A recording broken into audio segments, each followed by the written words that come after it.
everybody, welcome back to the channel. Hope you are having a fantastic morning, afternoon or evening, and welcome to the season 3 episode 19 of the classic wrestling series. So last week, thank you very much for watching last week's episode. It was a pre-recorded episode. I will put a link in the top here. If you haven't checked last week's episode out, please do.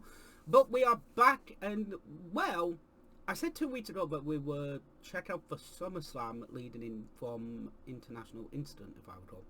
So why don't we do that? We are going to be checking out SummerSlam 1996, and our first matchup is Savio Vega versus Owen Hart. Let's see this one. So we just had our opening contest of the King of Hearts. There we go. I had to think of his bloody name, man. King of Hearts, Owen Hart, and Savio Vega. This was a very fun opener, I'm not gonna lie. It was entertaining. Owen Hart is very good, and Savio Vega with the right person is another good character. You know, it's a good wrestling match. It's entertaining.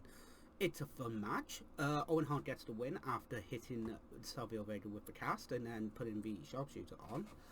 And, you know, Bradshaw comes out to attack Savio, carries on that feud, and then we get to see Mankind in the boiler room talking about the boiler room brawl. I am actually looking forward to that one because that is a fun match to talk about, I will say that. So our next matchup is going to be a fatal 4-way for the tag team championships. We have the New Rockers, we have the Body Donners, we have the Godwins, I believe, and we also have the Smoking Guns, who are the tag team champions. So let's not waste any more time and get to our matchup. So we just had the fatal 4-way for the WWF Tag Team Championships. Body Donners versus Rockers versus Godwins versus Smoking Guns. Jesus, I just watched the match. It was okay. Like, as a fatal 4-way tag team match, it was good. It was entertaining. Body Donners were out first, I think, because Skip had a neck brace on, so he was nursing an injury, unfortunately, which does suck. Rockers were out next after a slop drop by Phineas, and then the Smoking Guns retain the belts, and after a cheeky little bark gun knee to the back of the head of Phineas. So yeah, this was a fun, this was a fun tag team match. It was entertaining, it was really funny, and it was just a nice fun time. It was a good match, I'm not gonna lie. It's not in the ring to promote something, I'm not, it's a magazine, I think. So let's get to our next matchup. So we just had Psycho Sid versus the British Bulldog. First of all, rest in peace, Psycho Sid, passed away recently. This match was basically just two big guys having a fight. It was entertaining. It wasn't. I don't think it was Bulldog or Psycho Sid's best match, but for what we got, it was actually very I actually enjoyed it. I thought it was fun. Sid gets the win with the power bomb. The fans loved it. The fans were into it, and you could definitely tell that Vince was going with Sid for beating Shawn at, I believe it was Survivor Series, if I recall. I could be wrong on that one, but yeah, you could tell that, and it's very good. It's entertaining. It's a good matchup, and yeah, no real qualms whatsoever with this match. I'll be honest with it. So let's get to our next matchup. I have no idea what it's going to be, but let's get to it. So we just had Mark Merrill versus Goldust for our next matchup, and again, this was a really good matchup. Mark Merrill can go, Goldust can go. This was good. It was entertaining.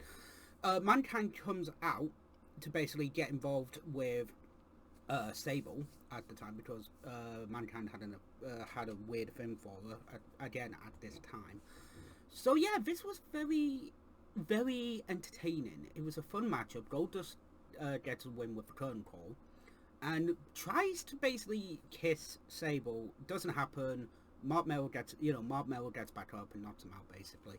But yeah, this was a fun, entertaining matchup. We now have Ahmed Johnson talking about the injury he suffered at the hands of, I think it was Farouk actually. Yeah, it was Farouk. I think it was the kidney. I think it was either the kidney or the leg. I'm not entirely sure which one this one was. I think it was the leg, actually. During the Raw Battle Royal to determine the Intercontinental Champion, and which would actually be won by by Farouk, if I recall.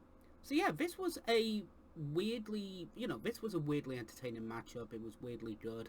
And yeah, it was just a fun matchup in general. So we will get to our next matchup. But so far, SummerSlam 1996, it's been good. So we just had Jake the Snake Roberts and Jerry Lawler. And I don't really want to talk about this match because it's about a man's addiction. And it is...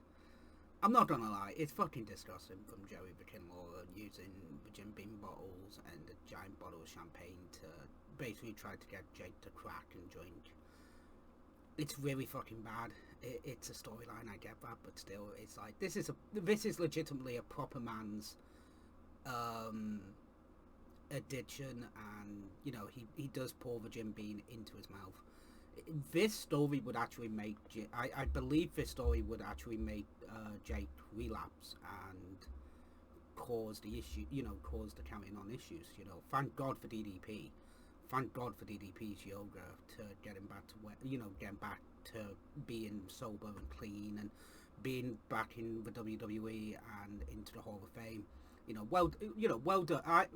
DDP does get a lot of credit, but he was fucking instrumental of getting Jake Roberts safe and sound and back of decent mind with his children and his addictions and stuff like that. It is really good. This wasn't a story, this was just an angle to get Jerry over and to also get Mark Henry over, who appears for the first time in WWE tonight, to basically save Jake from the attack from Jerry Lawler. It was actually a really good way. Henry was actually injured at the 1996 Olympics, so that's why he couldn't go further in the power, I think it was the powerlifting he was doing at the 1996 Olympics, I could be wrong. But this would start a feud between Henry and Jerry the King Lawler, and that would culminate soon, I believe. I could be wrong on that one. But yeah, this is just an angle, and it's not the best, I believe.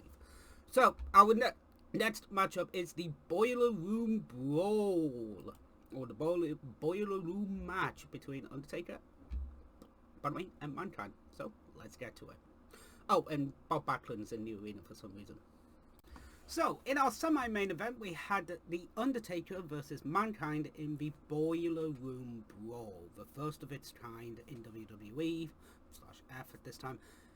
And for the first time, it was actually really well done. So, previously, before the actual show started, the actual SummerSlam show started, they actually pre-recorded the backstage stuff, and then kept their stuff. I believe it was the Saturday they recorded the pre-recorded stuff, and yes, they did wheel out VHS TVs to actually show the fans and stuff like that.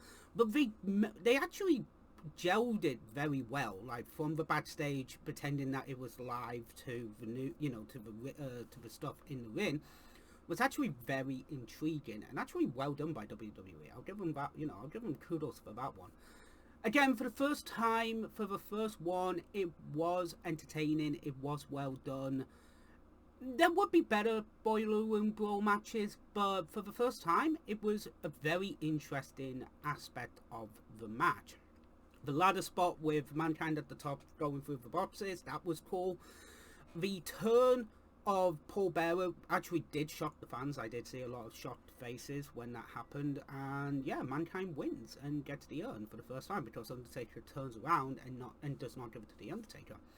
So this would this would carry on the feud. They would feud until, I believe, Survivor Series actually, and a little bit beyond Survivor Series, but I need to double check that. But yeah, this was a fun matchup and entertaining.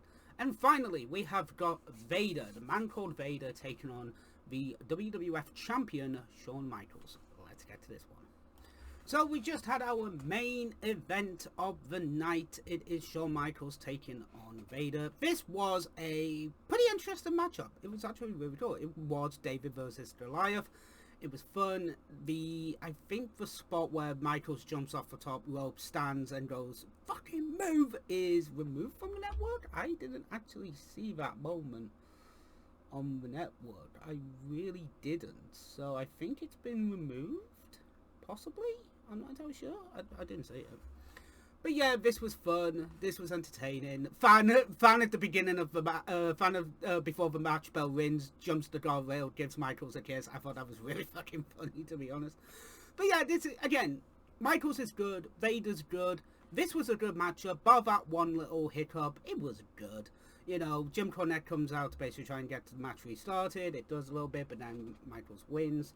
And this would continue the feud moving forward. This would actually kind of end the feud a little bit until Sid Vicious basically turns on Michaels and gets a title shot at a Survivor Series where Sid Vicious will win.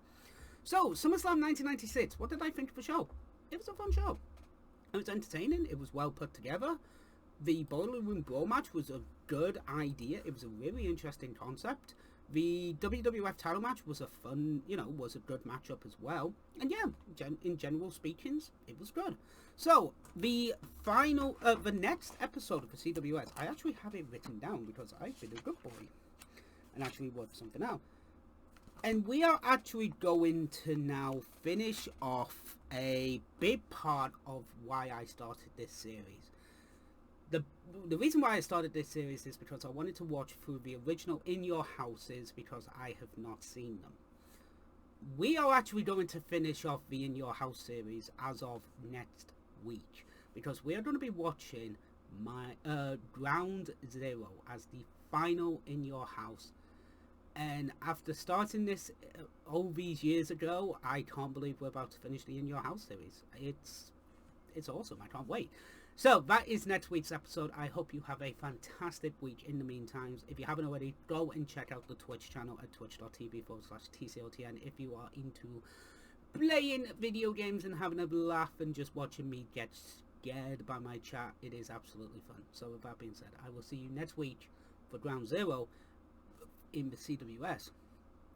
But I'll see you Saturday for Bash in Berlin. TTFN. Ta-ta for now.